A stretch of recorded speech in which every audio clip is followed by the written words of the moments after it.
Devaya. Om Namo Bhagavate Vasudevaya.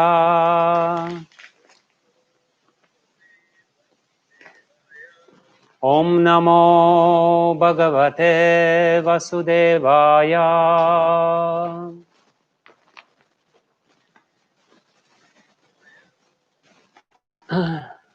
Narayanam Namaskritya Naram Cheva Narottamam Devim Saraswatim Vyasam Tato Jayamudiraye Nashtaprayashvabhadreshu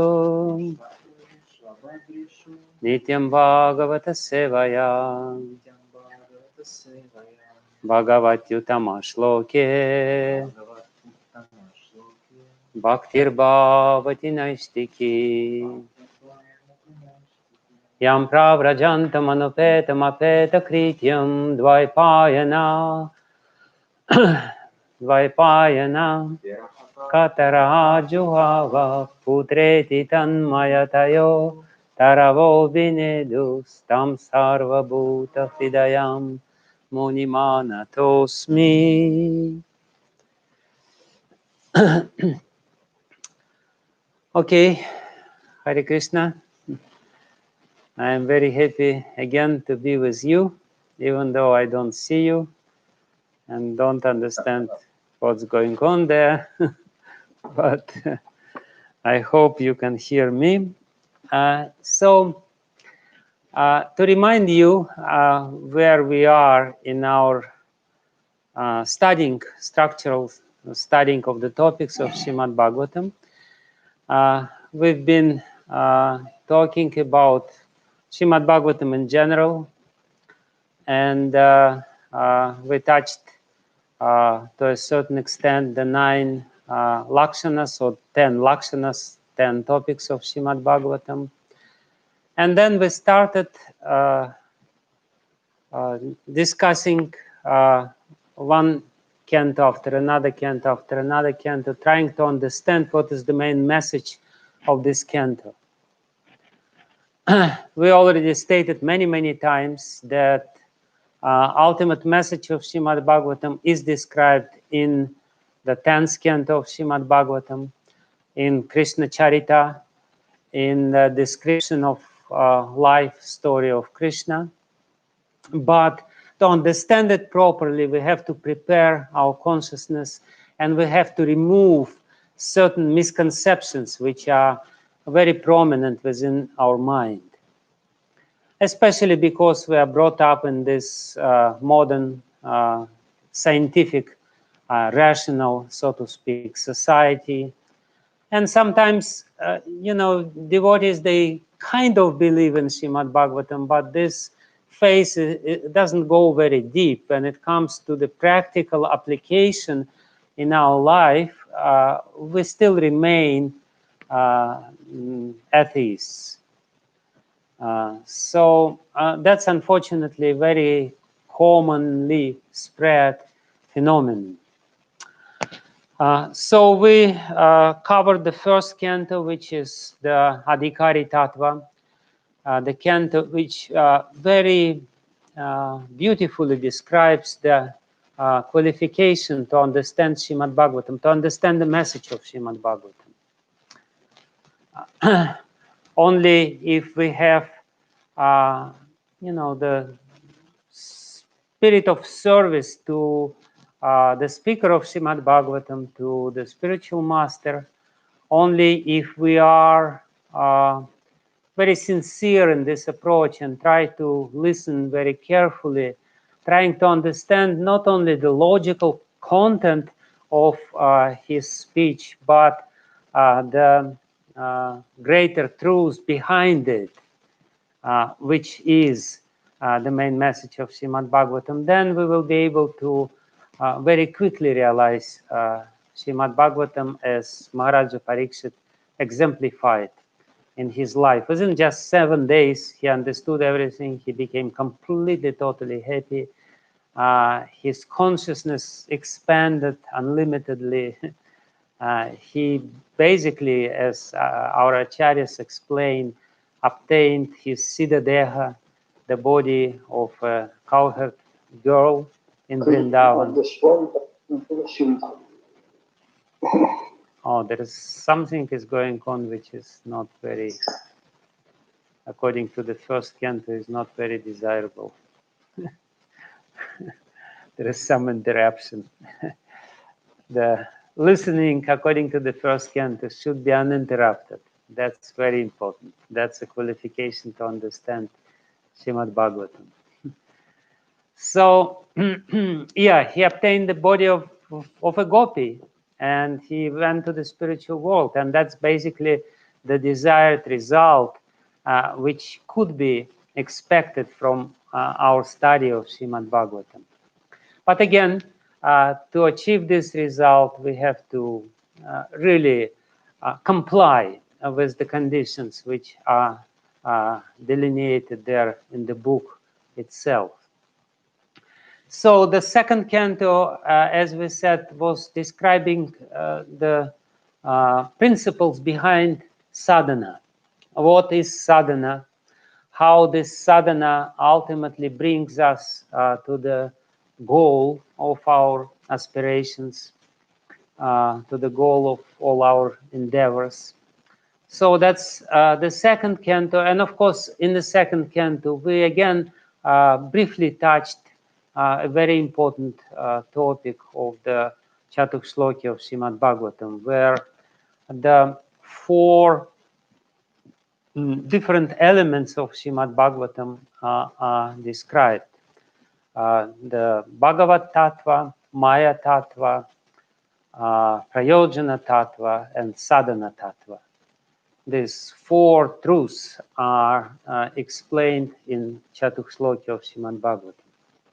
And then we came to the third canto of Srimad-Bhagavatam, and then there was a little digression in our delineation or in our narrative of Srimad-Bhagavatam. That was, of course, very welcome digression, because we were talking about Krishna and his Janmashtami last time. And we also, at that time, try to establish the fundamental role of two main verses. Main in the sense that they are key verses to understand the message of Srimad-Bhagavatam. The first one is from the second chapter of the first canto, 11th verse, Vadanti tattva vidas tattvam yajgyanam advayam brahmeti paramatmiti bhagavaniti shabhyate. And the half, actually, it's not even two verses, 1.5 verse, is from the third chapter of the first canto, Krishnastu Bhagavan Swayam, Aticham Shakalah Pumsa, Krishnastu Bhagavan Swayam. So today, according to our design or according to our syllabus, we were supposed to cover the fourth canto and maybe fifth canto and sixth, seventh canto to understand what is the role, what is the message, and what it is supposed to do.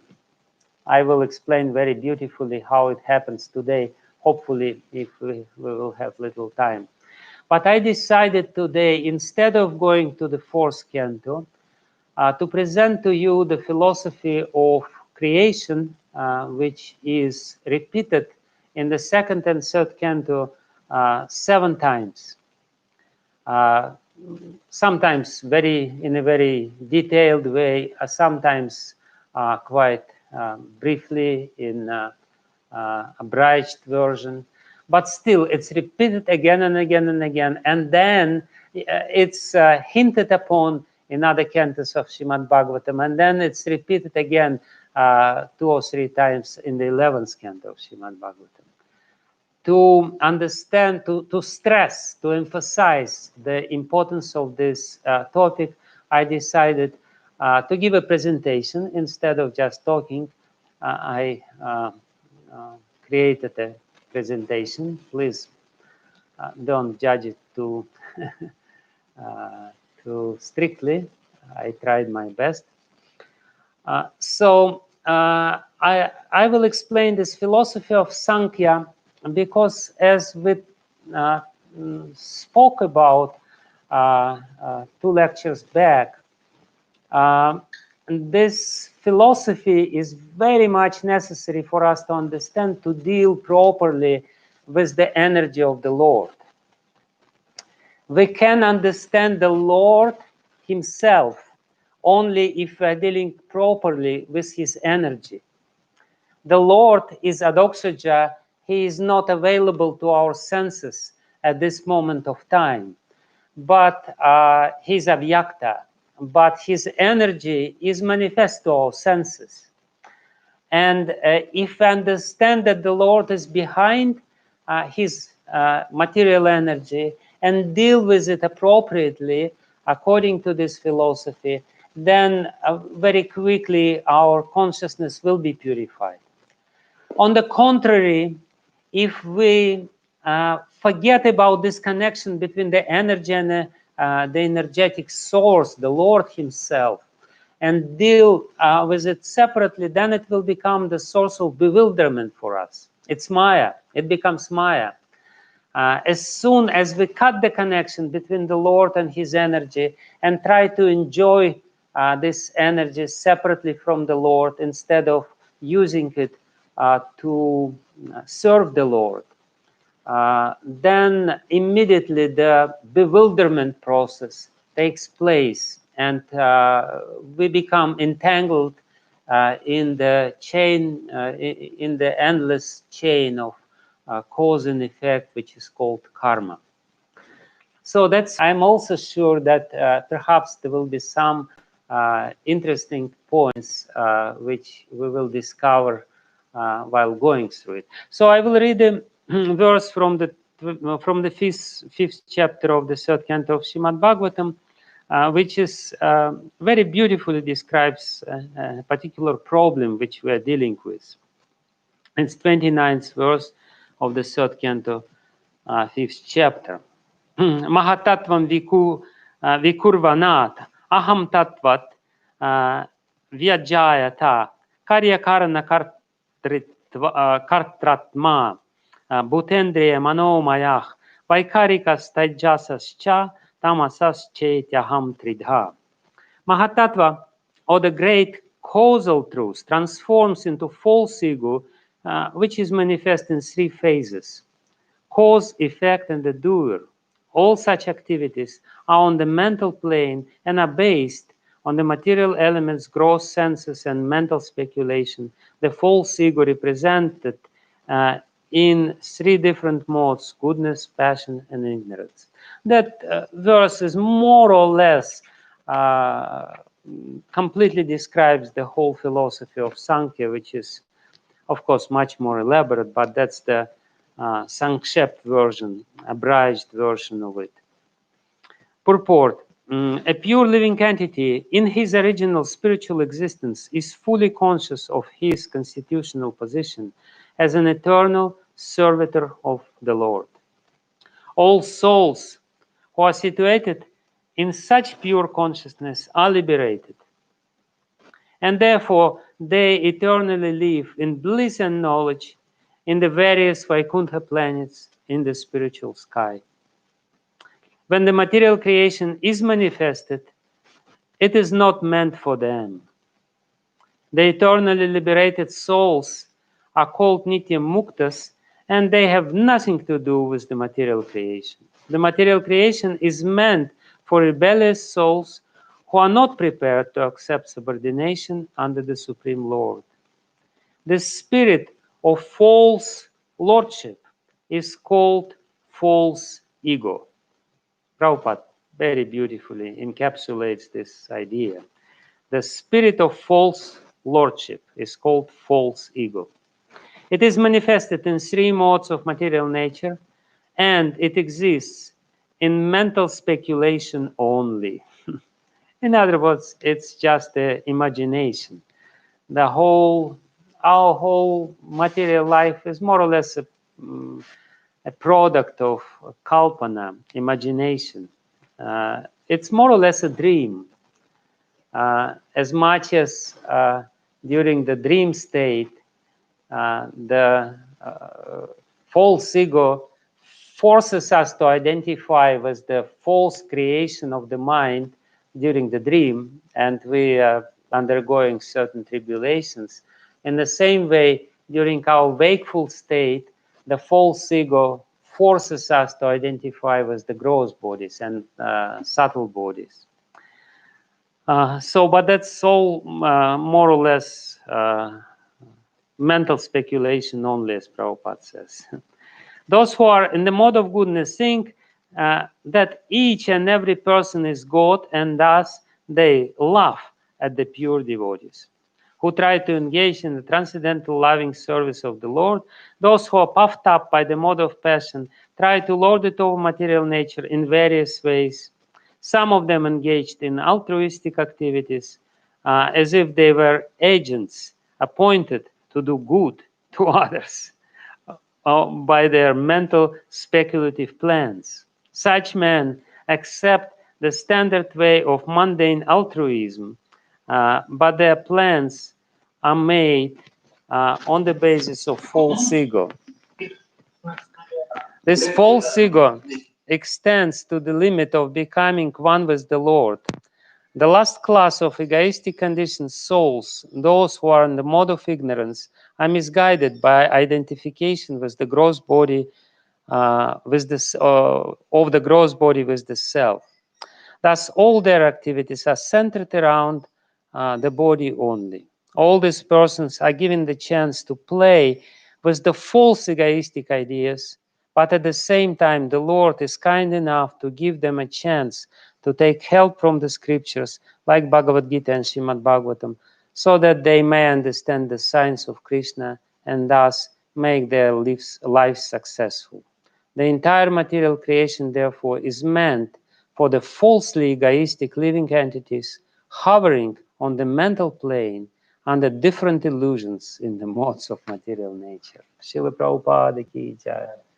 Namo Vishnu Padaya Krishna Prishthaya Bhutale Srimati Bhaktivedanta Swami Namine Namaste Saraswati Devi Gauravani Pracharine Nirvishesha Shunyavadi Paschatya Deshutarine Vanchakalpatarabhescha Kripa Sindhubheva Patitanam Pavanebhyo Vaishnavebhyo Namo Namaha Shri Krishna Chaitanya Prabhu Nityananda Shri Advaita Gadadhara Srivasadi Gaura Bhakta Vrinda Hare Krishna Krishna Krishna Hare Hare Hare Ram Ram Ram Hare Hare Ajanulanbita Bujok Nakavadata Sankirtanai Kapitaro Kamalai Takshi Vishwambaro Dvijavaro Yugadharma Palu Vande Jagat Priya Karo Karuna Vatara Dak Pravishi Mama Vachimam Prasuttam Sanjeevaya Takila Shakti Darasvadhamna Anyam Shahasta Charana Shravanat Agadi Prananamo Bhagavate Purushaya.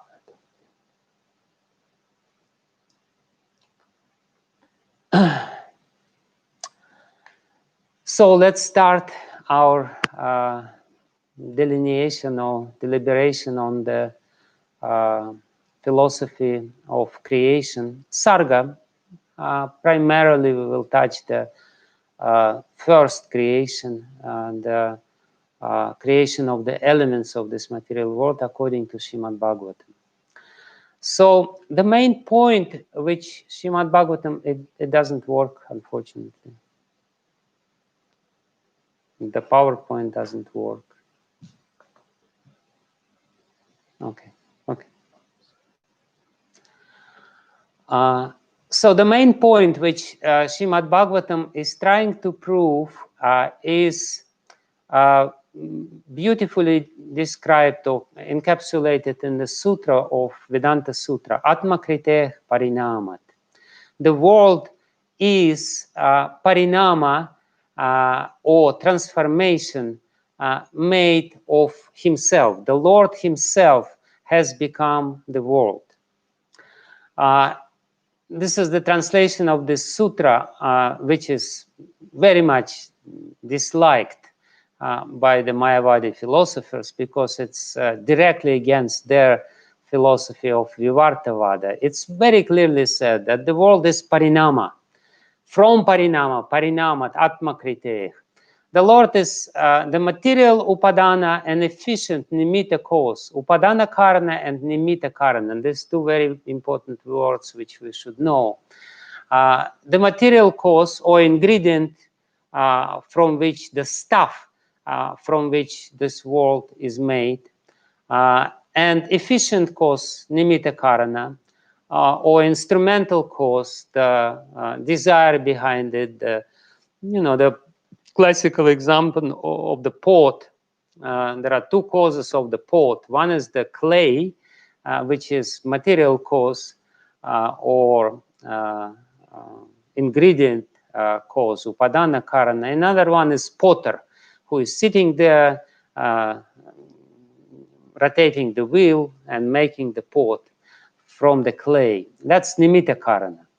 And upadana karana of the universe, because scriptures state that he is the maker of himself, atma krite, and because he can modify himself through his shaktis. So it's basically this sutra is the description of Shakti Parinam Vada, that the Lord himself is not being changed as much as the potter who is making the pot is not changed in the process of creation of this pot.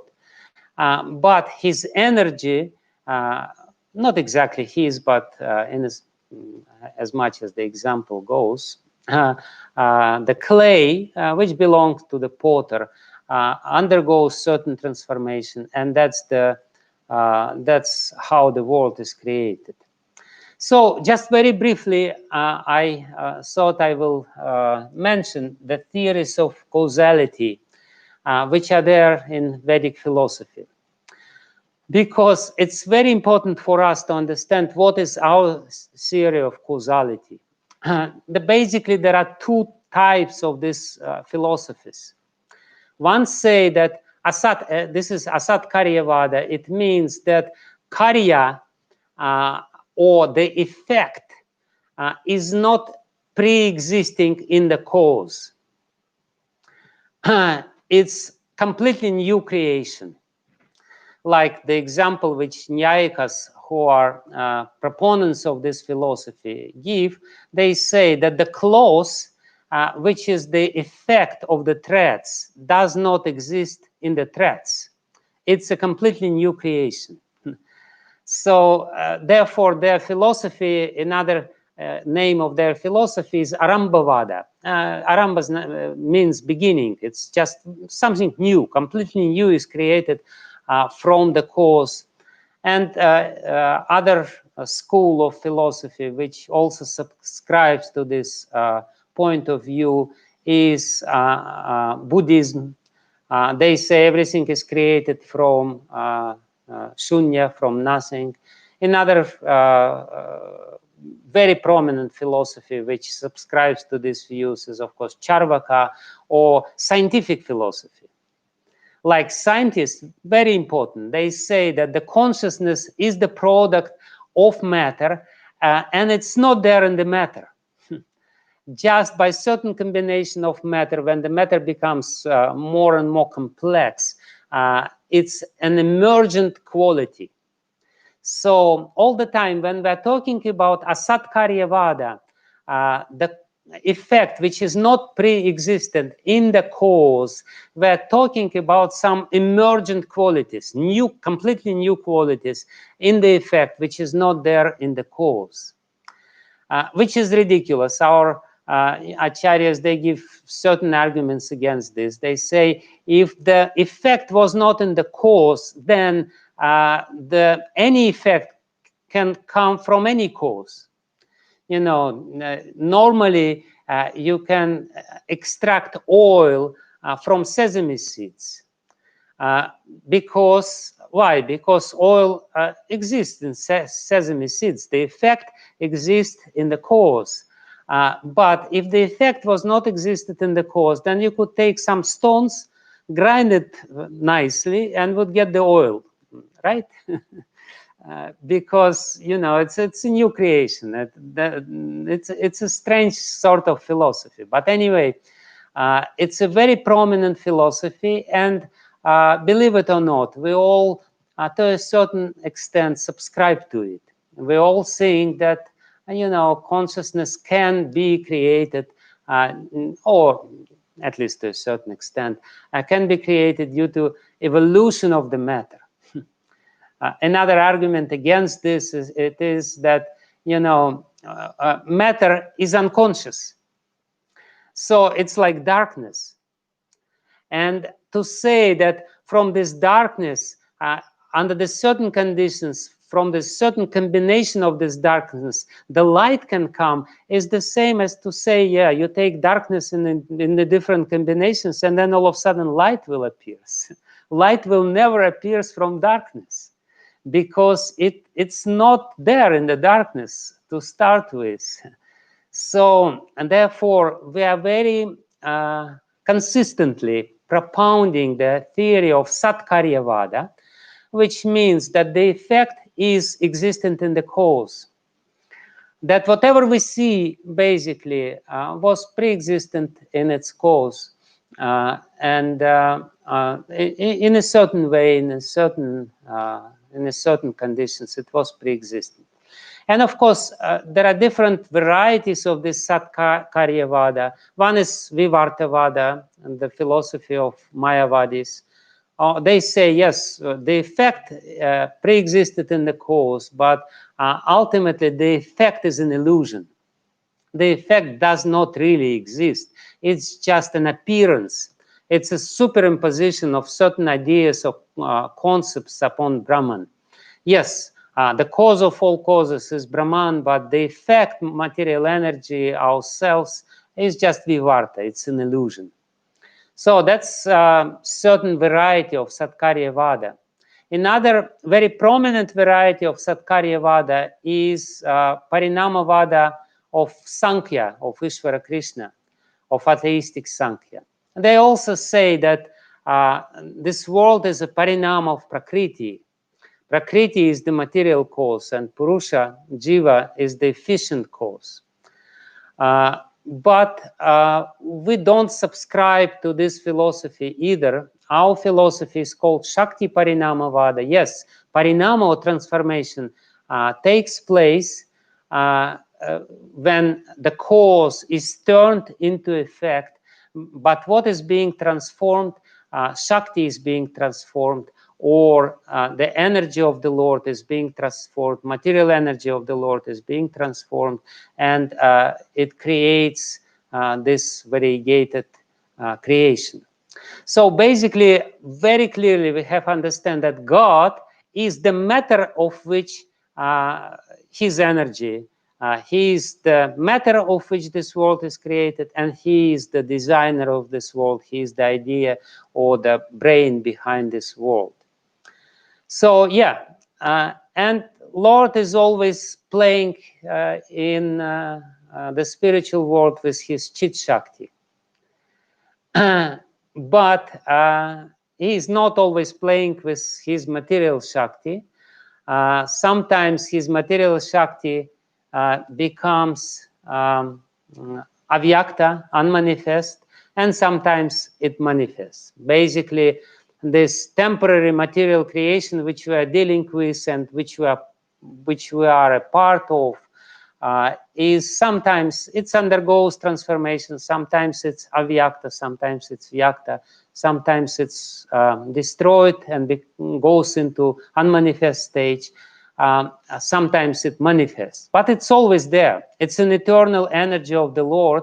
It just undergoes different transformations, specifically this manifestation and not manifestation. And then, of course, in Chaitanya Charitamrita, I will not dwell into this, describes how the transcendental Lord Krishna in Krishna Loka, in the highest abode of the spiritual life, of the spiritual world, he transforms into his first expansion, not transforms, but expands into his Vaibhava Prakash, who is Sri Balaram, whose appearance we celebrated a couple of weeks before. And then the first Chaturvyuha, Vasudeva, Sankarshana, Pradyumna, Niruddha is very important. And then 24 forms of Narayana from the second Chaturvyuha Vaibhav Vilas. That's not what we are interested in. And then, Balaram Sankarshan, from him, Mahasankarshan comes forth. He is coming. This is the Lord in Vaikuntha. And then from him, Mahavishnu or Karanadakashaya Vishnu comes. So here's a very interesting point. I need to take away how to get rid of this stuff. Okay. So this is how it is described in the 5th chapter of the 3rd canto of Srimad-Bhagavatam. Very interestingly. It is said that the Lord, when his material energy is sleeping, feels somewhat incomplete. The Lord, the undisputed proprietor of everything, was the only seer, drashta. And he na apashyat drishyam. He didn't want to look into this drishyam or material energy. Na apashyat. The cosmic manifestation was not present at that time because the Lord just didn't look. The material manifestation is the creation of the glance of the Lord. When the Lord somehow or other withdraws his glance from the material nature disintegrates. It's very interesting because this concept is very much similar to the concept of the quantum mechanics, when they say that the consciousness of the observer plays an active role into the events which takes place on the microscopic level, on the atomic level. If the observer observes this, certain events take place, certain events will not take place. So in the similar way, Vedas and Srimad-Bhagavatam in particular say that when the Lord glances over the material nature, then different events starts taking place. When he withdraws his glance, it just becomes non-existent for all practical purposes. It becomes non-manifest. But it's very interesting how Prabhupada translates this. He says, and thus he felt imperfect without his plenary and separated parts and parcels. The material energy was dormant, whereas the internal potency was manifested. He was asuptadrik. The Lord who is drashta, he didn't sleep. He was always engaged in the playful activities in his spiritual world, but the material world was sleeping, supta shakti. His material energy was in this state of blissful sleep, but the Lord thought, no, something is wrong. And Prabhupada, he very beautifully explains this.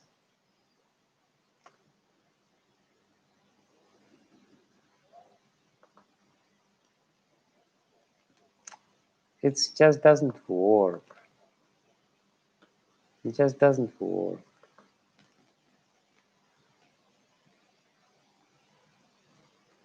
Yeah, Prabhupada very beautifully explains this in the purport. He says that he felt somewhat insufficient, like a husband feeling lonely in the absence of his wife. This is a poetic simile. The Lord wanted to create the cosmic manifestation to give another chance to the conditioned souls who were dormant in forgetfulness. Basically, all the souls were sleeping when the material energy is in this unmanifest state. The cosmic manifestation gives the conditioned souls a chance to go back home, back to Godhead. And that is main purpose. The Lord is so kind that in the absence of such a manifestation, he feels something wanting. And thus the creation takes place. So the Lord feels that something is incomplete, that my material energy is not fully manifested, and therefore the material creation takes place. This is, of course, as Prabhupada says, a poetic simile. And this is a very beautiful picture which describes how the Lord in his form of Karanadakashaya Vishnu, Mahavishnu, who creates different universes, he glances over the material creation. It's very interestingly described here. He glances in this universe, and then the creation starts taking place. So this Mahavishnu, when he glances, his glance, because he is the Supreme Lord, his glance takes the form of Shambhu. It's explained in Brahma Samhita, because the Lord himself does not touch the material energy. He is never in contact with the material energy in any way or shape. Therefore, his glance becomes Lord Shiva or Sadashiva, who copulates, who unites with Shakti, with the material energy. And therefore, we have this Shiva Lingam and Yoni. This is the symbol of this material creation, Shiva Lingam and Yoni. And but the Lord is the original seer. He looks, and his glance becomes Lord Shiva. And his energy, which is known as Maya or illusion, she becomes his agency, and she starts producing different creations. So the Lord is original Nimitta Karana, but his only action is to glance over the material nature, and he has nothing to do with it. Otherwise, he is sleeping. Therefore, it is said that he is in his yoga nidra, he is in his blissful sleep, and all this material creation is taking place more or less automatically according to the laws of material nature. But originally, it's being activated by the Lord, and of course, that's his own energy. That's his wife who is being activated by his merciful glance. And this glance disseminates the living entities. This glance injects the seeds of the living entities into this Maya, into the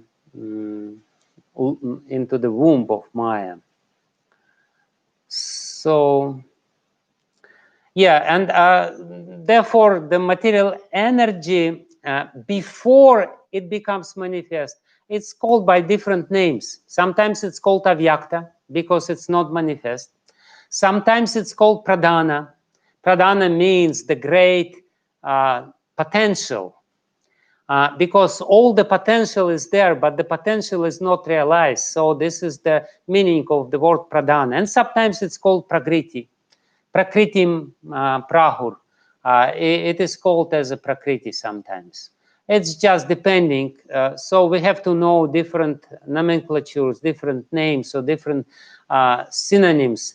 But basically, that's the state of material nature where the three modes of cause and effect are in complete balance. The three modes of material nature in this primordial state, when it's not manifest, is completely balanced and totally neutralized. Nothing is happening. So the glance of the Lord disturbs this balance. And by disturbing this balance, the creation starts taking place. And the Lord, as I said, by his glance, injects the seeds of the living entities, the jivas, with their karma, which were not manifest and sleeping in his body, into the material nature, but it takes place like the union between Shiva and Durga. Sadashiva or Shambhu and Durga, as in this beautiful picture. Sadashiva and Durga, they unite together, and the creation takes place. And that's basically what the scientists call Big Bang. What is Big Bang? Big Bang is when the unmanifest material energy all of a sudden becomes manifest, and different creations start place. And you can imagine, you know, how much energy is there in the Lord's glance. It's a tremendous source of energy, and when it unifies with the material nature, then it's really Big Bang. So the Big Bang definitely takes place in a certain way. That's when the Lord glances over the material nature. And he's Viryavan, he's potent. Viryavan, Virya means semen. He is potent, and he is Viryamadhata.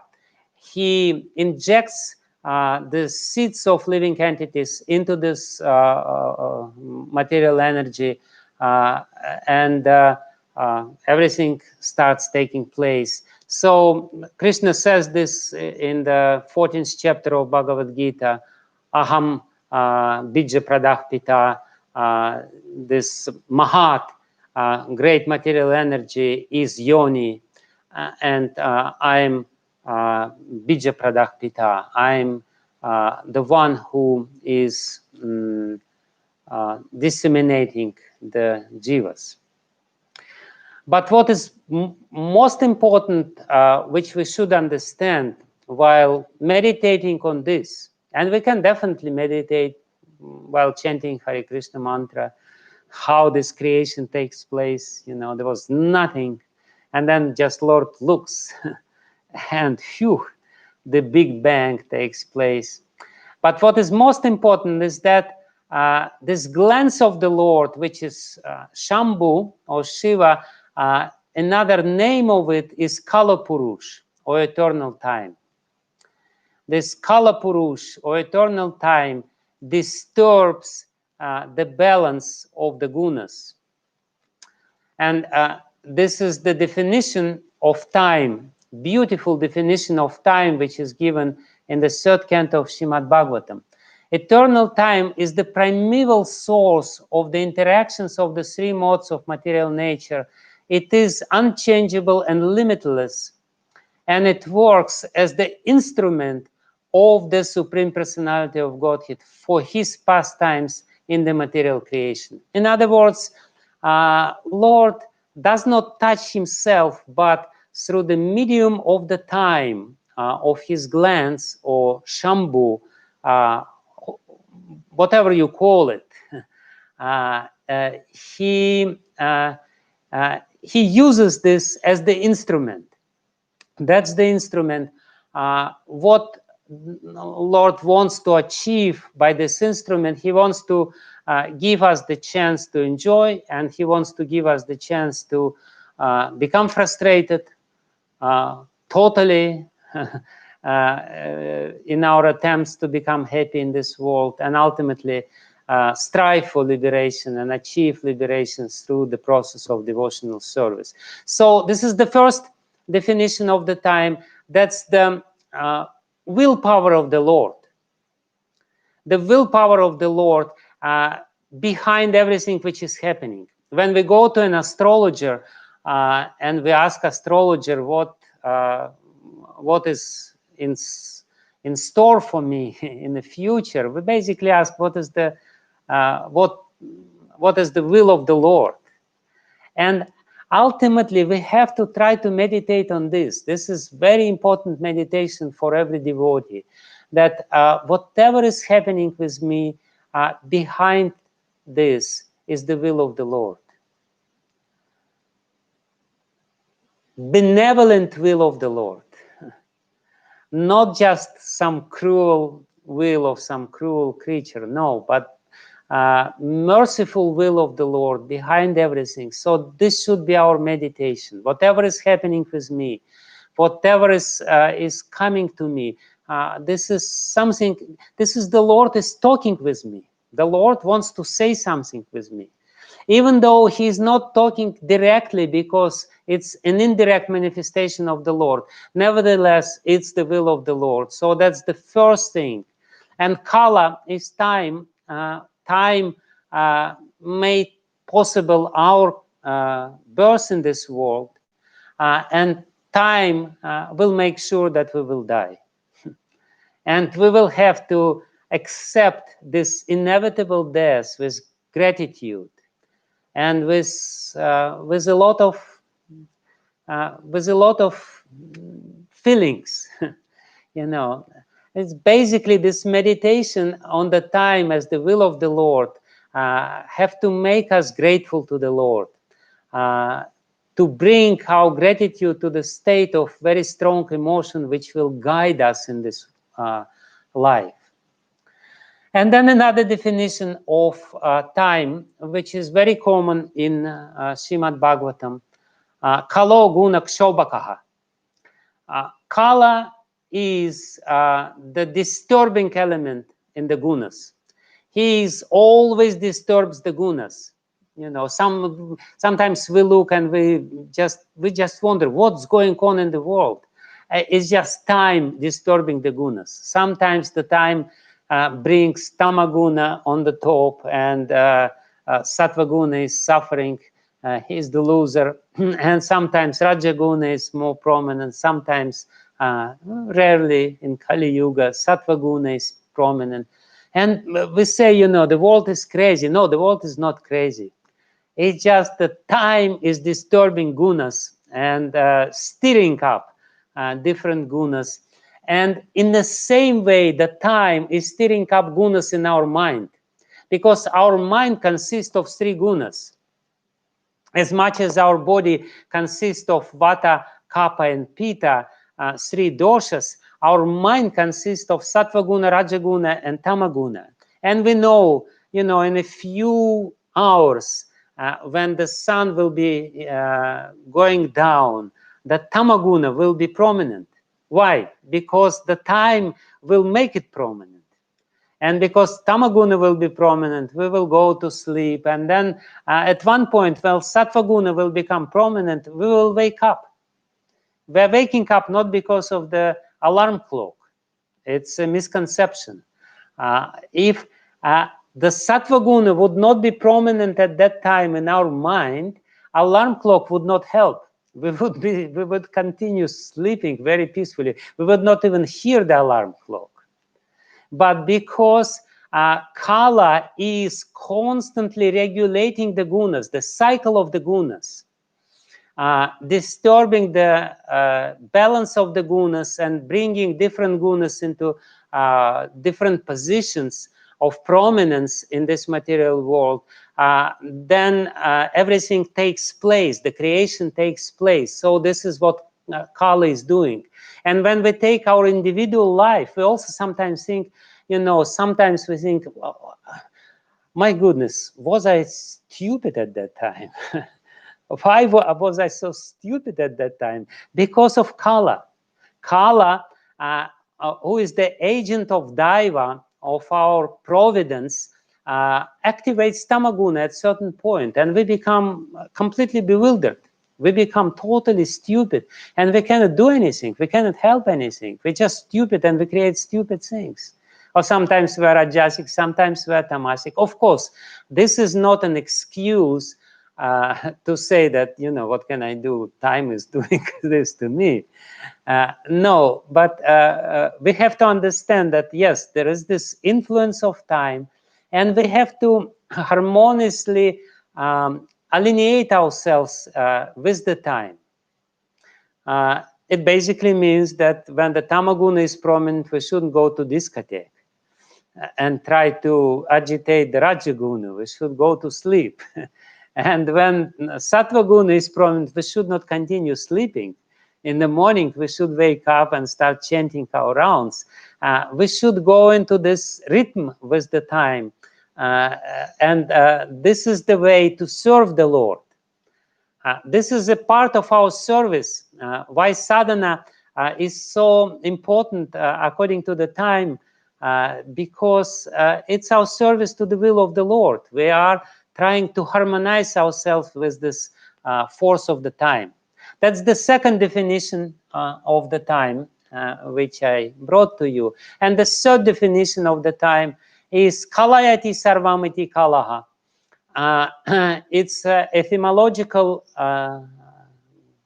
which puts everything to end, puts limit, kalayati. Kalayati basically means it measures everything. It measures our life. It says, yes, that's time. Forget it. Finish. Enough is enough. That's it. So it puts the limit of everything which is there. By the way, if you want to have this presentation, I will be happy to share it with you, and that's basically for you. So, but what I want to say now, this is very, very important and very, very beautiful point of Srimad-Bhagavatam. That's from the 10th canto, not from the 3rd canto, but still it's very consistent with everything which is there in the 3rd canto. This is a beautiful verse which actually is the key to the whole understanding of what's going on with us in our life. It describes two divisions of Maya. As I said, the Lord himself is the nimitta karana and upadana karana of this creation. He is the efficient cause and material cause of this creation. But when he activates Maya, Maya himself become upadana karana. Of course, she always was upadana karana, but she becomes also nimitta karana. The Lord gives the initial push, the initial, how you say, yes, initial push, initial impetus to creation. But then nimitta, the efficient portion of Maya starts working. That's very important to understand, because sometimes devotees, they become a little bewildered. So this beautiful verse of the 10th canto of Srimad-Bhagavatam describes in one verse constituents of upadana karana and nimitta karana. What is upadana karana and what is nimitta karana of Maya, of this material energy, or how our life takes place, what's going on in our life. So the nimitta karana is listed, or the constituents of nimitta karana are listed, 4 constituents in the first line of this verse: kala, kalaha, daivam, karma, jiva, svabhava. Jiva, and the conditioned living entity, his life is determined by kala, by daiva, providence, kala, time, karma, his previous actions, and svabhava, his nature. Dravyam, kshetram, prana, atma, they are the upadana karana. Dravya means matter, kshetram means the whole material nature, the field of activities, the whole creation. Prana means the living force, and atma means ahankara, the certain element. So these 4 things, 4 elements of nimitta karana of Maya and upadana karana of Maya. And it is said here that who is Krishna? Krishna is Mayaisha. He is the Isha, the Lord of Maya, Tvan Mayaisha, Tan Nishedam Prapadi, who is capable of stopping these bijaroha pravahas, of this flow of material life.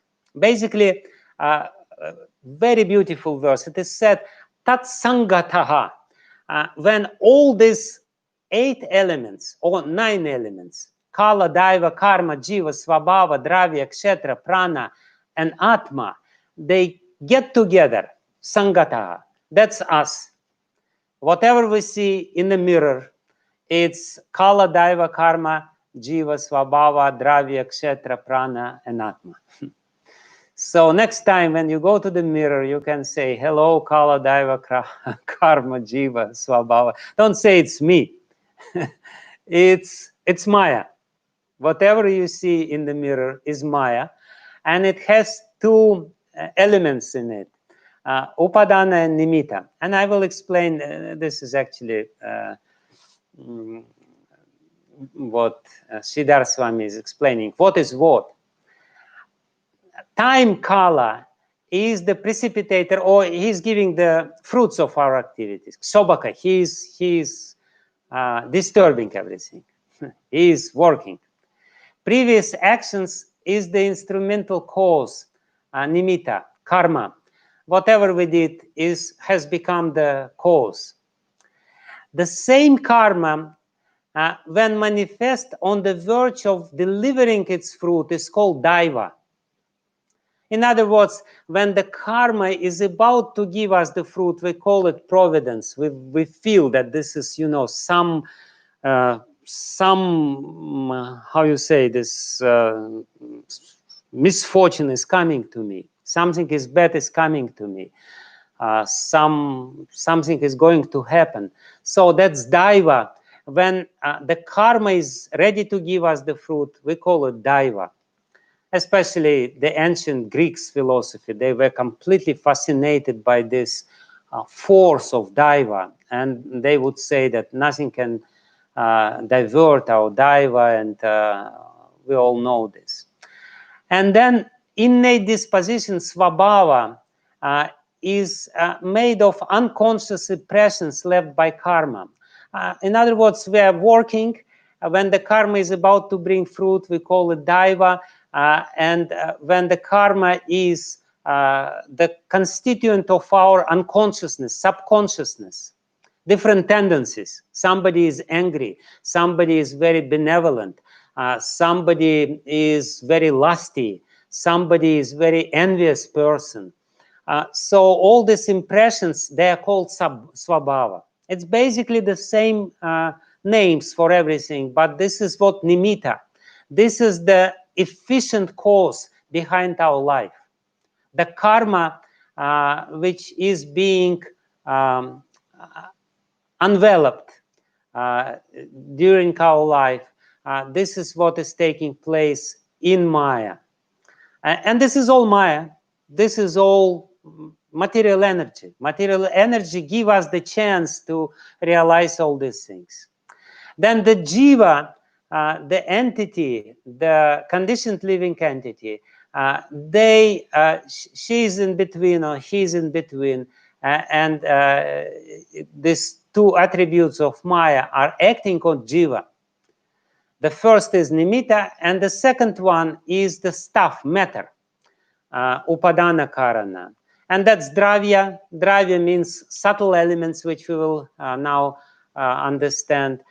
Then the kshetra, which means the whole prakriti, whole material energy, vital force, prana or sutra, and then ahankara or atma. And ahankara is the matter, but at the same time, it's kind of in between. It belongs both to nimitta karana and upadana karana.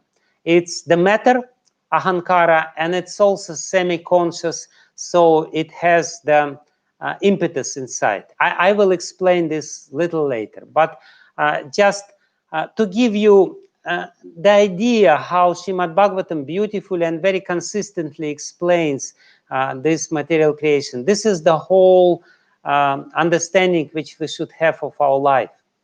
And basically, when the prakriti, the balance of the gunas in prakriti is disturbed, the first prakriti gives rise to mahatattva, which is predominantly sattvic. How does it give rise to mahatattva? Under the influence of time. Everywhere you have to add time. Everywhere, in other words, it's a machine. There is no doubt about it. The whole material creation is a very big, complicated machine. But the time is there, and the time is the will of the Lord, which is using machine for his purposes. Once one sadhu was asked, how can you prove the perfection of Lord's will? And he said, it's very easy. I can prove it very easy to you. Whenever I remember myself, it never happens as I wanted. So it means that the Lord's will is perfect.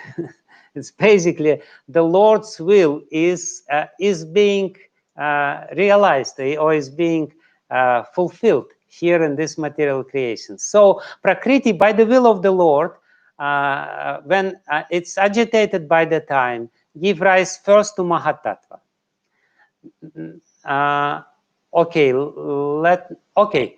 Let's talk about first Mahatattva. So it's a very important first element when the first material element, Mahatattva, it's a very sattvic element, and in our consciousness it's called Chitta. And Chitta, according to Srimad-Bhagavatam, the 25th chapter of Srimad-Bhagavatam, has three qualities. Three qualities of Chitta is Svachhatvam, purity, Avikaritvam, changelessness, and Shantatvam, peacefulness. So the first material element, which is predominantly sattvic, which we have inside us as contaminated consciousness, but it's very slightly contaminated consciousness, is called Chitta or Mahatattva in the universal scheme of creation. And this Mahatattva is very peaceful, very pure, completely changeless, and this is what Sri Chaitanya Mahaprabhu means when he says Cheto Darpana Marjanam. In the first verse of Shikshashtakam, he says, we have to bring Mahatattva back to the original state. We have to bring our Chitta by chanting the holy name to the original state. Why? Because in the original state, when these three qualities of Mahatattva, purity, changelessness, and peacefulness are very prominent, then what will happen in the original state, we are. If we take away our false ego, if we somehow or other overcome the influence of false ego, we will achieve this state with these three qualities. Svachhatvam, or purity, means Bhagavat Bimba Grahitvam. Mahatattva can reflect the form of the Lord. When our Chitta, our consciousness becomes completely pure, it starts reflecting the form of the Lord. What is Chitta? Chitta is basically this very luminous substance which takes the shape of any object upon which we look. If we look, I'm now looking at this computer. So the only way how I can see this computer is because my Chitta takes the shape of this computer. I think I see the computer. Actually, I don't see the computer. I cannot see the computer. Mind cannot see the computer directly. Mind can only observe Chitta. So if I look in a pizza, I go somewhere in a restaurant and I see the pizza, then my mind becomes this pizza.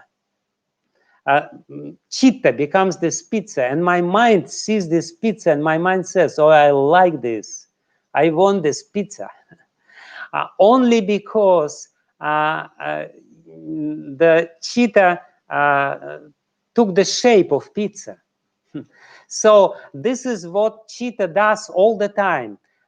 Whenever we look, or wherever we look, there is a transformation of the Chitta, and Chitta takes the shape of the object upon which we glance. It's like you know, everyone has mobile phones, and in the mobile phone there is this camera. You turn on the camera, and this camera, you move it, and immediately the reflection of anything which is in front of this camera is there in the camera. In the same, exact the same way, our cheetah reacts on the external environment. It just brings the external environment inside us so that we can work with it, we can proceed with it, we can somehow or other deal with it. Otherwise, we will not be able to deal with it. So that's what cheetah is. And when the cheetah becomes completely clear, clean, then the reflection of the Lord automatically comes to our cheetah. We don't need to do anything else. We don't need to imagine anything. Because when we imagine only material things. So we just have to purify the cheetah. Hare Krishna, Krishna Krishna, Hare Hare, Hare Ram, Ram Ram, Hare Hare. Why? Because when it becomes completely clear, then the Bhagavad Bimba, the reflection of the Lord, Grahitvam, it will just catch the reflection of the Lord. It will see the Lord himself. Therefore, Lord Chaitanya compares our cheetah with the mirror, because it acts exactly like a mirror. And another quality of cheetah is avikaritvam. It's not changing. There is no vikara. It basically means there is no influence of laya and vikshepa of the lower modes of nature.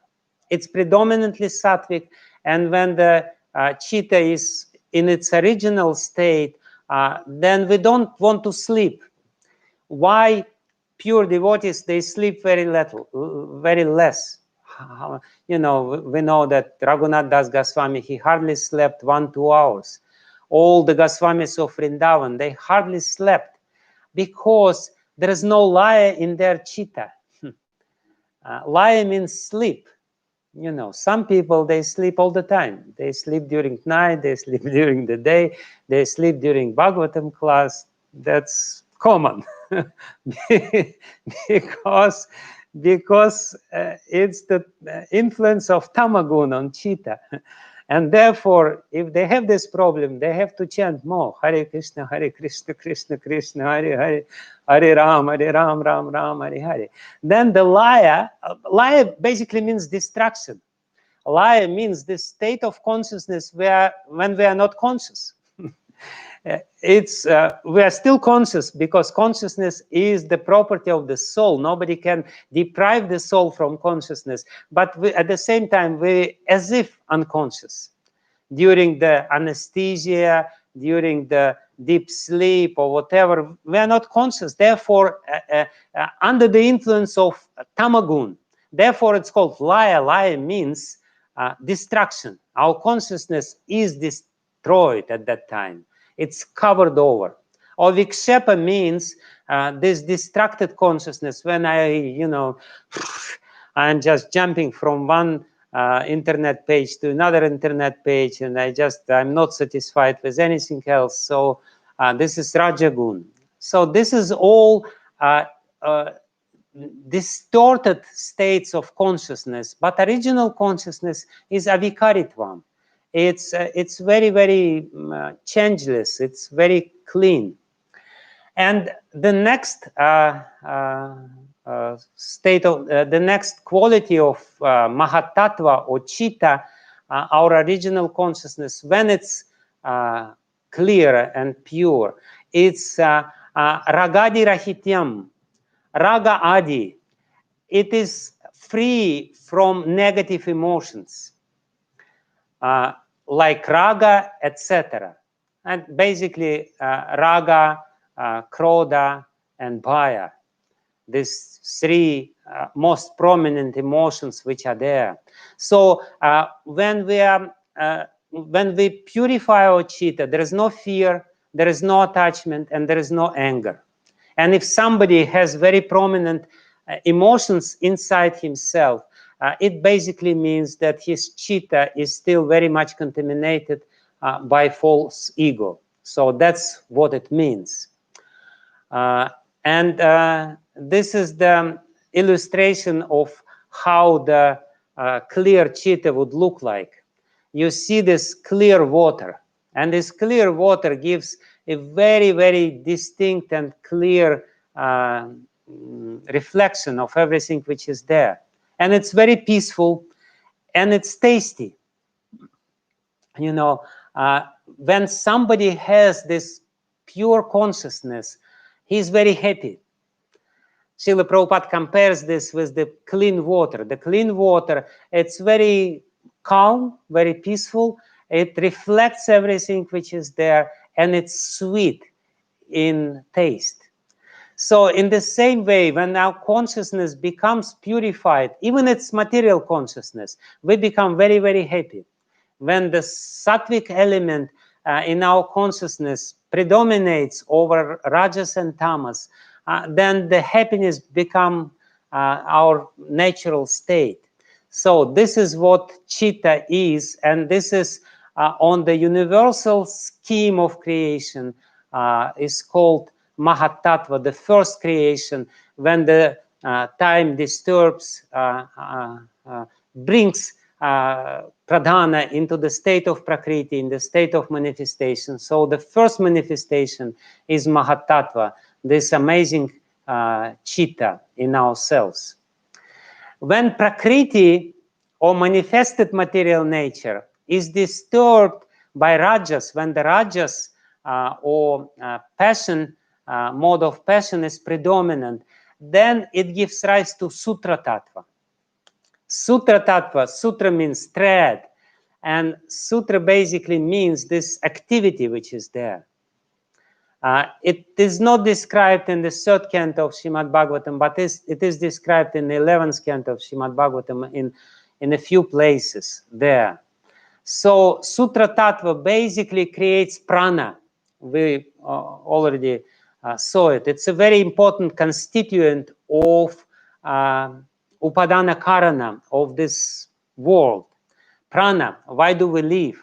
We have 10 times of prana. So that's the prakriti under the influence of rajas. And when the prakriti is under the influence of tamas, it creates ahankara tattva, the 3rd tattva. So first there is pradhana. Pradhana disturbed by the time, it turns into prakriti, and then prakriti under the influence of sattva gun creates mahat tattva, under the influence of rajagun creates sutra tattva, under the influence of tamagun it creates ahankara tattva. Or sometimes it is said that ahankara tattva is created from mahat tattva. It basically doesn't matter. And everything, all these transformations are taking place under the influence of eternal time. That's important to remember. So this ahankara tattva is very important element which we have to understand. Ahankara tattva is predominantly, as we already said, is in the mode of tamas, ignorance, and it consists of the gunas of prakriti, jiva shakti, and time. This is what is explained in this next verse of Srimad-Bhagavatam. It's from the 5th canto. I didn't give the reference, but it's easy to find. So Amsha Guna Kalatma, this Mahat Tattva, which is surcharged with jivas and gunas and kala, it very quickly transforms into the ahankara tattva, false ego. So this jiva with its karma, which wants to fructify, turns the mahat tattva, which is undisturbed and very clear and peaceful, into this mess which we call material life or material body. This mess starts with ahankara. Ahankara is an extremely important element in this whole scheme of Sankhya, which we have to very thoroughly understand. What is ahankara? What is false ego? So we have this very clear, translucent Mahatattva, and when this translucent Mahatattva becomes darkened by the mode of ignorance, by tamagun, when Mahatattva is covered by this dark cloud of vasanas, of different impressions, which we brought with us from past life, it becomes ahankara. So immediately we don't really know, we don't see the pure Mahatattva or pure Chitta. Therefore, we have to purify it by chanting Hare Krishna. And ultimately, while chanting Hare Krishna, it will destroy the false ego. Therefore, it is said that on a certain level of chanting, somebody becomes Trinadapi Sunichina Taro Rivasa Hishnunamani Namana Kirtanya Sadahari. He becomes completely peaceful, completely happy, completely humble, completely tolerant, completely respectful. No ego whatsoever. He is ready to respect anyone. Why? Because his ego was completely destroyed by this chanting process. But when this dark cloud of false ego is darkening or clouding or covering our consciousness, then we only have little rays of light, which is sometimes coming through this consciousness, but otherwise we have the complete mess of material emotions, material ambitions, material desires, and we constantly deal with this creation of ahankara, which we brought ourselves. So basically, ahankara it consists of vasanas, of all the impressions, very deep impressions, and we bring it with us. The little poor jiva, like this man who is climbing over, he takes huge burden of ahankara. You know, this ahankara is so big. You know,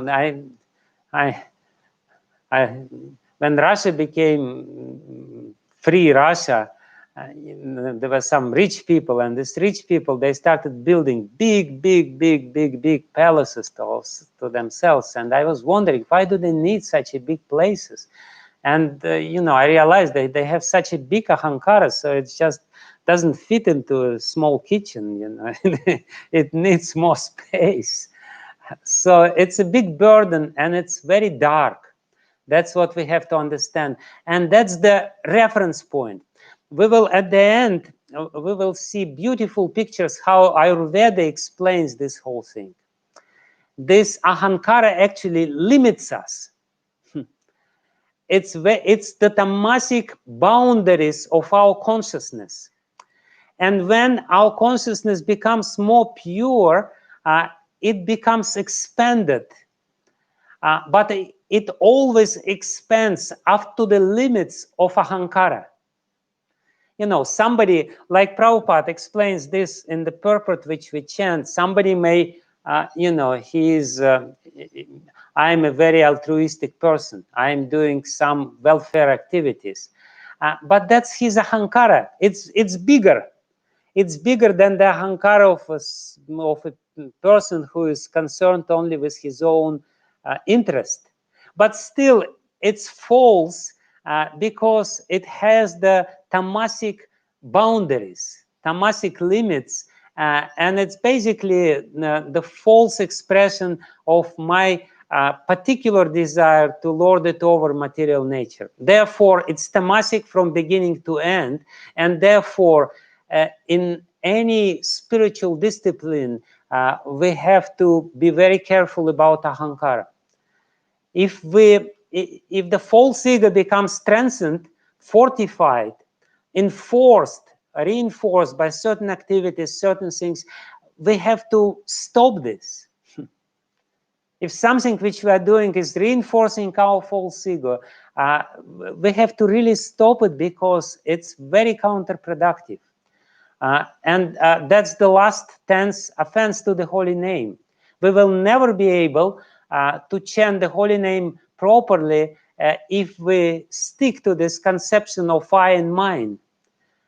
This aham mameti concept, when it's there, we will always be offensive in our chanting. So therefore, we have to practice freedom from ahankara. And therefore, we have to know what ahankara is. And the verse which we read with you, this is the verse on the screen, if you see it. It's called that ahankara has three constituents: karya, karana, and kartratma. Kartritva. Karya, karana, kartritva. So karya basically means the subtle senses, the sense perceptions. Karana means this body, or gross senses. And kartritva is the sense that I am doing this. Basically, what it means, why Prabhupada translates is, it's manomaya. It's all taking place in the mind. When we are interacting with this world, we identify with the senses, with this body, and there is very exciting process. We go to supermarket and we buy a lot of different things, and we think, oh, how successful I am, how happy I am. But it's all taking place in the mind because it's all this identification with either the subtle senses, with gross senses of the body, or with the I consciousness. I'm the doer. So it basically means that I can grossly identify with the body. I can most subtly identify with the senses of the body, or I can identify with whatever I created, so to speak, my possessions. And we have to stop this identification because it's ultimately false. Yeah, this is the description of this on the basis of the different words, but the same thing. Kartritvam, karanatvam, and karyatvam. Deities of the senses, or subtle senses, gross senses, and deities of the senses. Anyway, so what ahankara does? Ahankara means this false identification, which is predominantly in the mode of tamas, and it is trividha, as it is said here in this verse which we read. Trividha means then tamasic ahankara in its turn becomes sattvic, rajasic, and tamasic. It's all tamasic because it's tamasic in the beginning, but it's tamasic with little more sattva in it. It becomes vaikarika ahankara. Tamasic ahankara with little more rajas in it becomes tajasa ahankara, and tamasic ahankara, which is completely tamasic, becomes bhutadi ahankara or tamasa ahankara. And therefore, we have in our body, we have three shaktis. Jnana Shakti, which is coming from ahankara in sattva. That's Jnana Shakti. We have Kriya Shakti, the activity, the energy of, our mind, our ahankara. But basically, we are studying our ahankara. Our ahankara, the false ego, first manifestation of ahankara, I know. We all know I am right. Everyone is wrong because I know. Why? Because our ahankara has jnana shakti. We know something. But when we say I am right, everyone is wrong, then we're manifesting false ego, ahankara, and everyone is of this opinion. I am right, everyone is wrong, and whoever is of the same opinion, he is right, but whoever has different opinion, he is wrong. That's the first manifestation. The second manifestation of ahankara is kriya shakti. What ahankara forces us to do? I have to show everyone that I know the truth, and therefore I will act and I will show that I'm the most successful. So kriya shakti, look at me. I am the doer. I'm the president, whoever, Trump or Lukashenko or whatever. So this is the hero. I am the creator. I'm doing this. This is Ahankara. And look at me. This is the center of creation. My activities are the most important activities. You know, all these people who, why people become so intoxicated with power?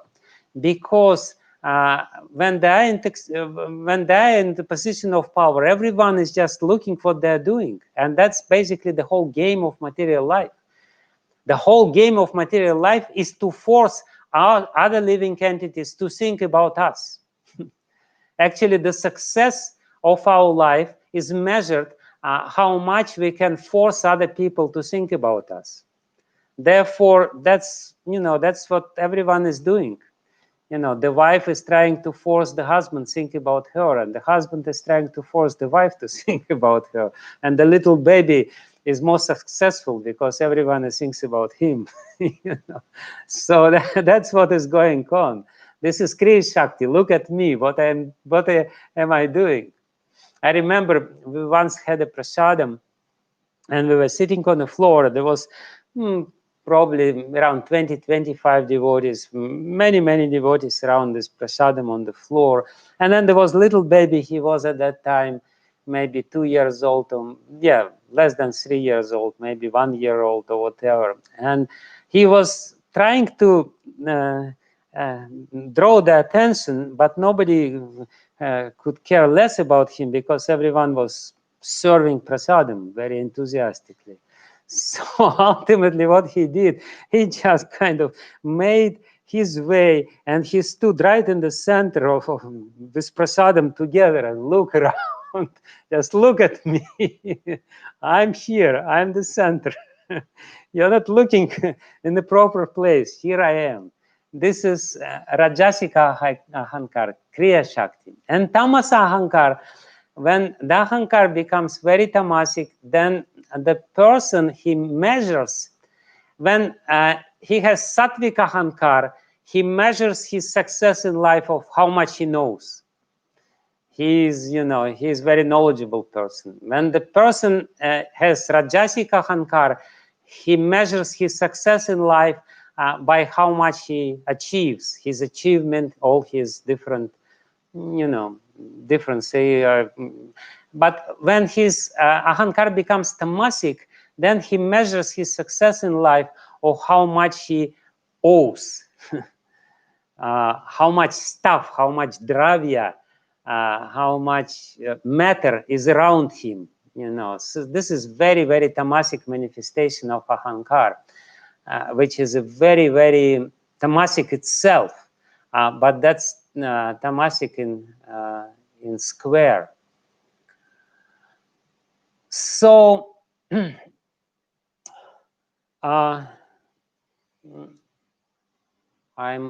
you are still with me? You are not too bored by this presentation? I will very quickly go through the rest because I wanted to say something very important about how it is very practical what we study. We already got the point how we should clean our chitta, and to which extent we should clean our chitta, to the complete cleanliness when there is no Ahankar whatsoever, which is the state of Nishta. Nishta is the state where the third verse of Shikshashtaka describes this state. And in this state, we start getting some idea of God, because our chitta consciousness becomes very pure, and some dim reflection of God, some experience of God is there. Before that, it's just very theoretical concept. It's just not very real. So Vaikarika Ahankar, in the mode of goodness, creates mind and the 10 deities. 10 deities which govern our senses. And mind has basically two functions, sankalpa and vikalpa. Mind, what is mind? As I said, chitta reflects the world. Chitta takes the shape of certain objects, and mind looks at this shape and comparing with the previous experiences which we have, with the subconscious mind, says, oh, this I like and this I don't like. Basically, these two functions of the mind, this I like and this I don't like, accepting and rejecting, sankalpa and vikalpa. Basically, this whole scheme of Sankhya is explaining the process of interaction with the world, perception, cognition of the world. So first we see a reflection of the external world in our chitta. Then the mind says, this is good, this is bad. Sorts it out, and this is something neutral. This is something in between, not very good, not very bad. Ahankar, in the beginning, first we see something.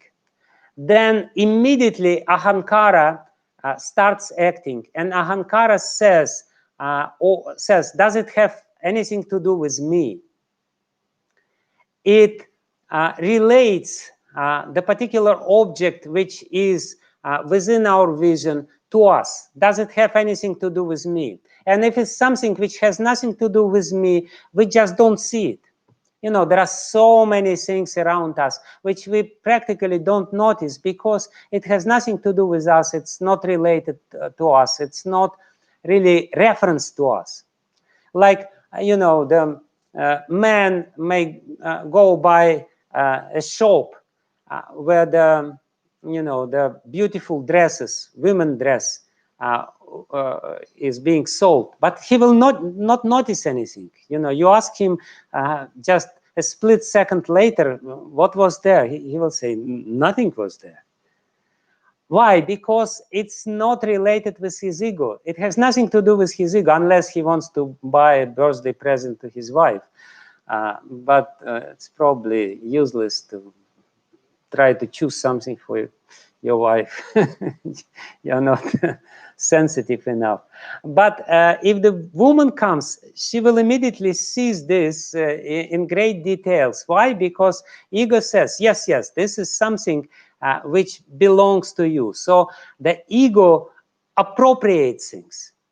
It's very important. This process of appropriation or relation to ourselves, we do all the time.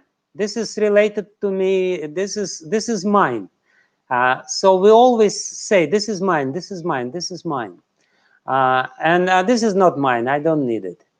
So, but then the mind, when something is ours, when something went through the filter of our false ego and drew our attention, then the mind says, oh, this is very good, or this is very bad.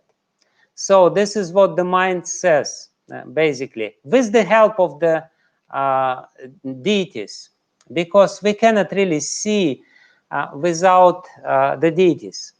It's not a question of our eyes to see. It's a very peculiar element of the whole philosophy. We will not be able to see anything unless sun god is there. Of course, we know that sun god gives light, and he facilitates our vision in this way, but also subtly, sun is within us. The partial representation of sun god is within us, facilitating our vision. Therefore, you know, if the vision becomes blurred, we have to purify.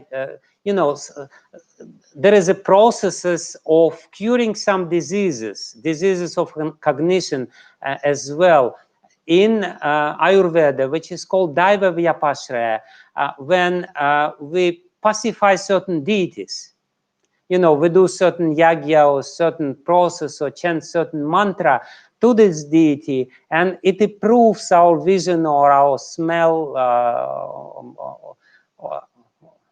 olfactory or capacity or whatever. All these capacities which are there. So the 10 deities and the mind the passive mind which sorts it out.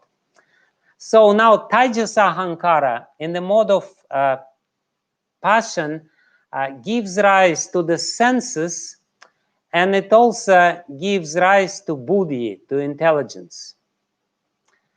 It gives rise to 5 knowledge acquiring senses: eyes, nose, tongue, skin, and ear, and 5 working senses: the ear, the hand, the anus, the genitals, the legs, and the tongue.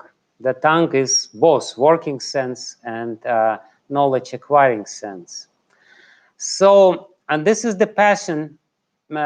So this 10 deities and the mind, 10 senses, and buddhi from Ahankara in the mode of passion. And basically what buddhi means our cognition or perception, the clarity of our perception. When we look, it's actually very interesting. Buddhi means our ability to perceive things properly in their broader context. People have very hard time to define what intelligence is. So Srimad-Bhagavatam gives a very beautiful hint what intelligence means. Intelligence doesn't mean the ability for abstract thinking. Intelligence means to recognize properly the object which is within our vision in the context, in the broader context. In the context of cause and effect relationship and everything else. So the buddhi makes sense of what we see. Chitta gives the picture of what we see. Ahankara sorts it out according to how it relates to us. Like, for example, we hear a sound, very, loud sound all of a sudden. And then immediately Ahankara tries to see, does it have anything to do with us? Is it dangerous? Is it some sound which is alarming to us and we have to do something?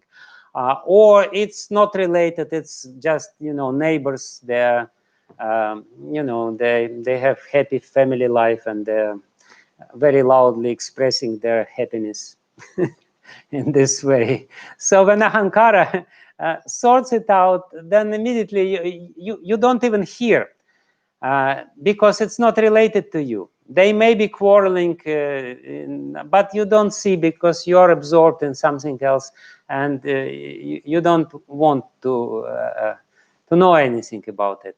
So Manas says, is it pleasant or not? We hear the sound, and let's say it has something to do with us, and then Manas immediately says, oh yeah, this is such a nice sound, let's hear more. It's a nice sound, nice music is coming, nice. But what buddhi does, buddhi, he defines this, the element which defines what this means for us in a broader sense. Ahankara immediately defines whether it's dangerous for us or not. This survival instinct is there in Ahankara, in our false ego, and immediately this reaction, fight or fly, is there in Ahankara. If it's something dangerous, we will run away, and then, after some time, we will realize that it was nothing dangerous, and we will become a little embarrassed and come back. But what buddhi means, it's a more slow process. It receives some sort of signal from outside of the world, and it makes sense out of it. So therefore, the buddhi is the main element which helps us to make sense out of our life. The buddhi is the main element which helps us to understand the cause and effect. the broader, the sharper our buddhi, the better our understanding of cause and effect, and ultimately we will be able to understand the cause of all causes if the buddhi is expanded. So this is another very important function, the buddhi, intelligence, the perception, and therefore, you know, the definition of buddhi, it's not according to IQ. The test for IQ only determined certain capacities of a man, like abstract thinking, you know, the how you relate to the space and everything. But real buddhi is to understand the connection of the things, interconnections. They are cause and effect, different things. You know, the most intelligent person is somebody who sees and he sees not only the surface of a phenomenon, but the cause behind it, and the cause behind it, and the cause behind it. And the deeper I am able to see the causes or causal relationship of this phenomenon, the more intelligent I am. So therefore, this emotional intelligence is a very interesting concept, because emotional intelligence is the ability to recognize one's own emotions and emotions of other people, which are very subtle. So when your buddhi becomes very developed, then you not only see the appearances, you see the internal emotions, and therefore, and you see the causes of these internal emotions, and you relate with other people accordingly. So that's the very important element of buddhi. And that's basically from, yeah. And from Tamasic Ahankar,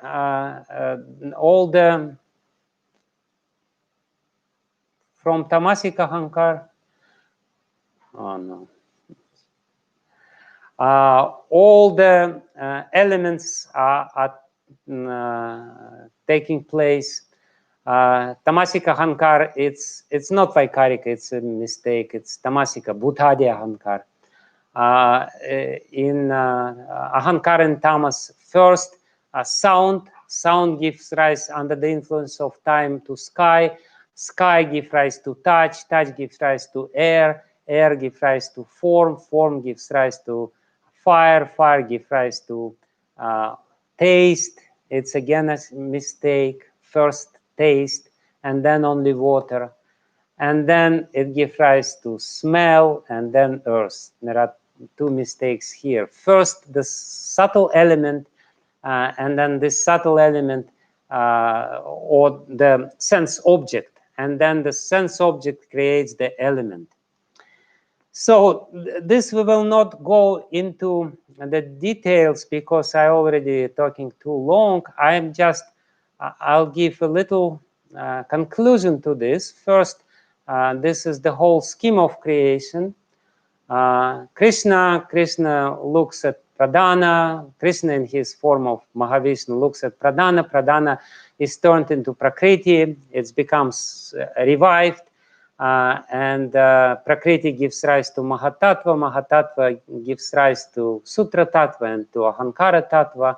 And Ahankara Tattva gives rise to demigods, minds, elements, 10 senses, buddhi, and 10 objects of the senses. That's very simple sort of creation of the Lord, which is like machine, but we should not be deceived by it, should not be fooled by the appearance. We should not be, you know, again, our desire is to make the nature exploitable, but the nature is not exploitable. If we try to exploit it, we will be suffering. So this little conclusion from the third canto, of all the physical elements, beginning from the sky down to earth, all the inferior and superior qualities are due only to final touch of the glance of the Supreme Personality of Godhead. In other words, everything takes place under the supervision of the Supreme Lord. Maya Dyakshena Prakriti Suyati Sachara Chara. Everything is going on under my glance. Maya Dyakshena, Maya Adhyaksha. But let me say a few very important words which I still wanted to say. How it is related to us, because we have ahankara, and it means that we have to see what does it have to do with us. So we studied the element of chitta, we studied the element of ahankara, we studied the element of buddhi and manas, and they all four constitute antahkarana, the internal sense. The external world which we see around us, we can perceive only through the media of this antahkarana, the internal sense. And we don't see the external world as it is, because our internal organ is contaminated.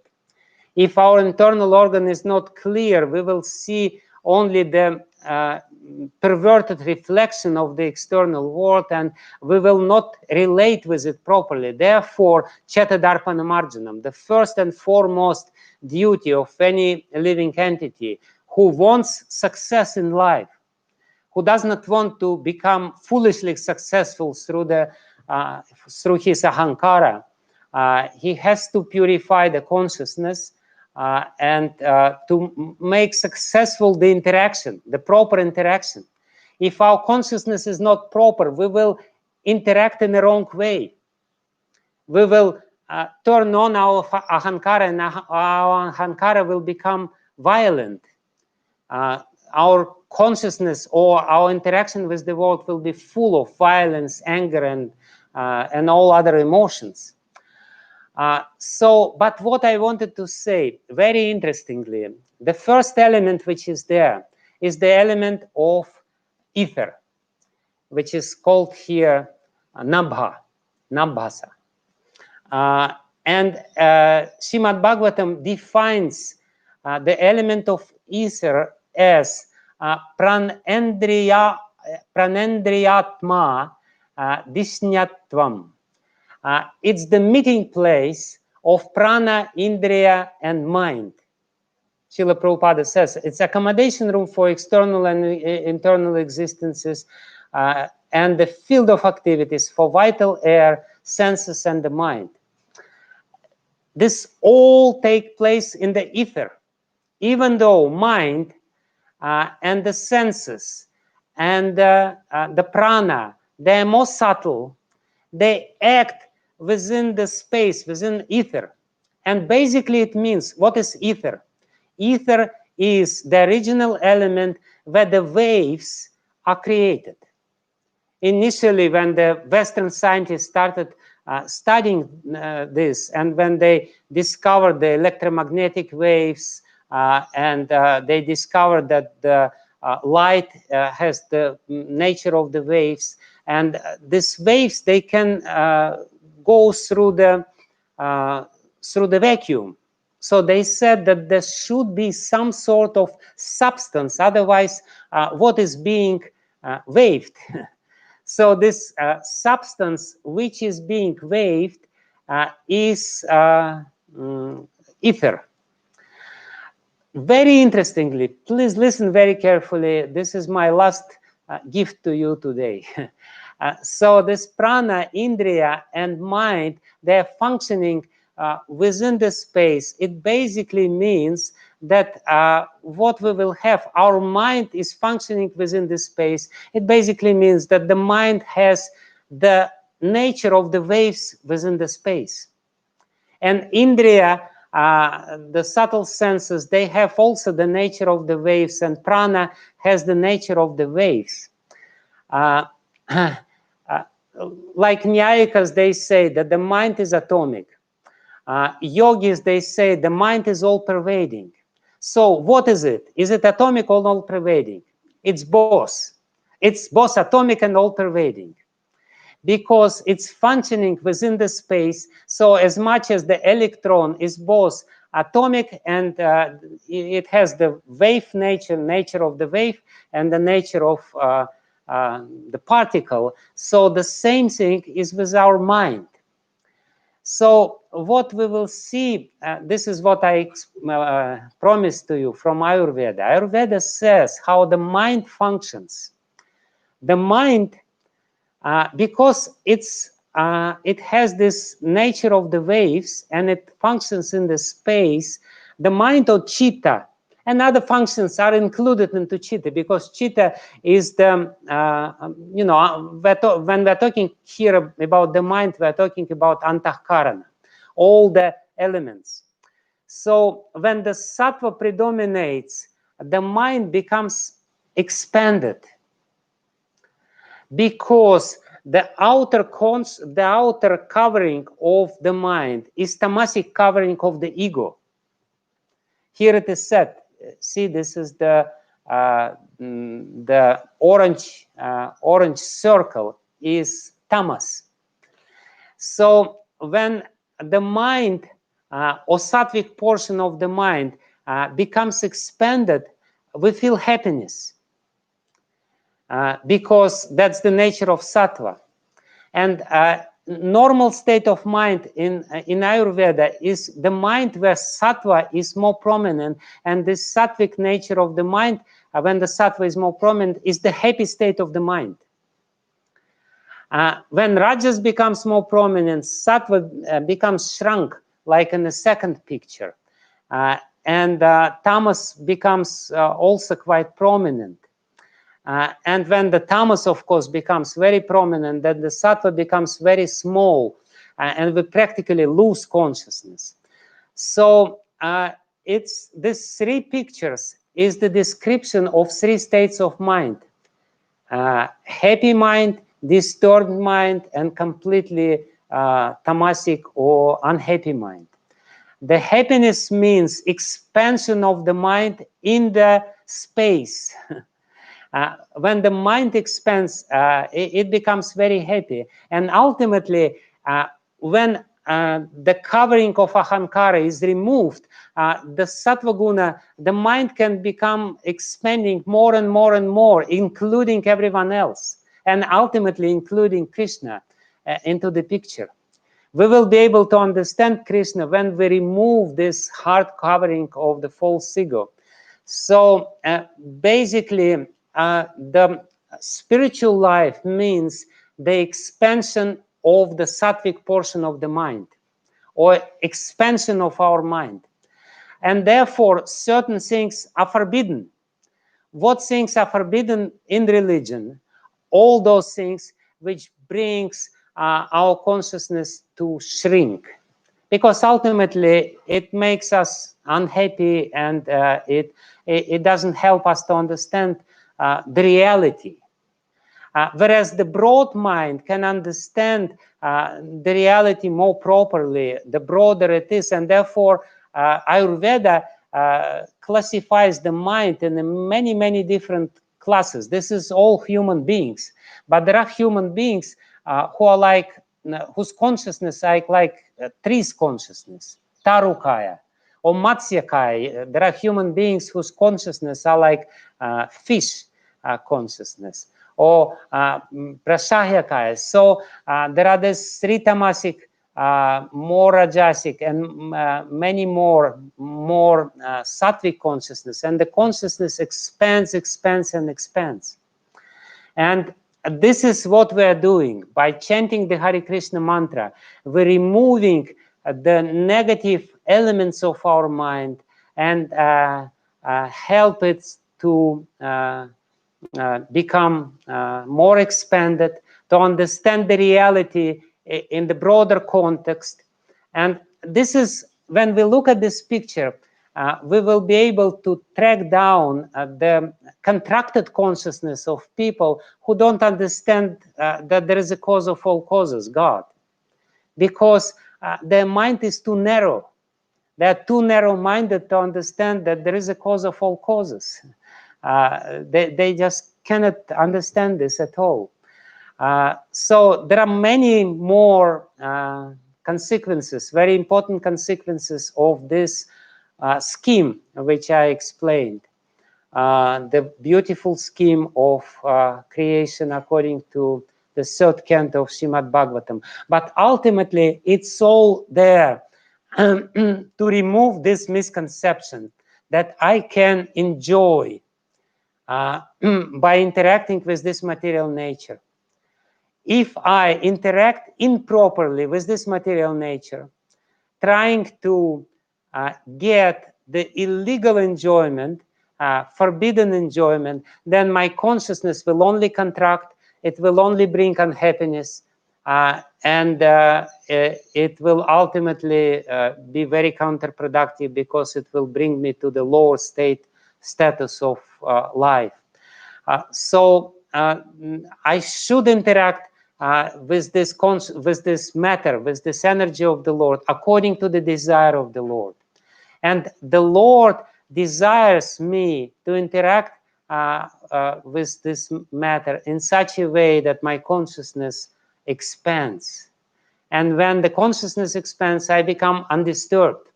Why? When the consciousness is very narrow, it's very easy to disturb somebody. If we take a little small fish, how you call it, fish pond, aquarium, fish box. Anyway, the box where people keep fishes. You know, fish bowl. Yeah. So you put something little, and there will be a lot of splash. But you put, or you put big fish into this small fish bowl, and it will just disturb everything. But the same fish in the ocean will not disturb the calmness of the ocean. So the point is that because our mind has this nature of the waves, when the mind is broad, then the waves which we have in the mind, even if it's disturbance which is coming from outside, they will not be so disturbing. But if the consciousness is very narrow, that anything can throw us out of balance, can disturb us, can make us very agitated and very, foolish and counterproductive. So basically, it's for our own sake that we have to expand our consciousness, and the expansion of our consciousness is coming by the chanting of the holy name and by leading the sattvic way of life. This is how we expand our consciousness, and ultimately we will have to remove all the tamasic elements which are exemplified by the false ego, and see the beautiful reflection of the Lord in our chitta. So that's it, and unfortunately I have to leave right now. I will have to say thank you to you, and please forgive me for such a long class, but and if you want this presentation, I'll give it to you, no problem. The class was absolutely wonderful, and there's some good questions coming in from Radha Pramod Prabhu from ISKCON Pune. Next time I will definitely answer. We can start with answering the questions next time. I will have to rush now. Okay. So Radha Pramod Prabhu, please keep your questions. And in the next 2 weeks, we're going to connect with Maharaj again. Yes. Yeah. So that'll be, So next Friday, but the Friday next. So yes. I'll send you the details and you can have the questions ready. Yes. So Maharaj, we'll not hold you as you have to go. Thank you very much again for your kind association. It was absolutely wonderful, in-depth, study that we did today. We have many questions. We'll begin the next session with some questions then. Yeah.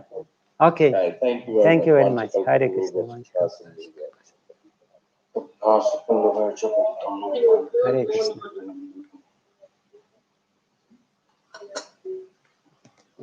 Hare Krishna. So thank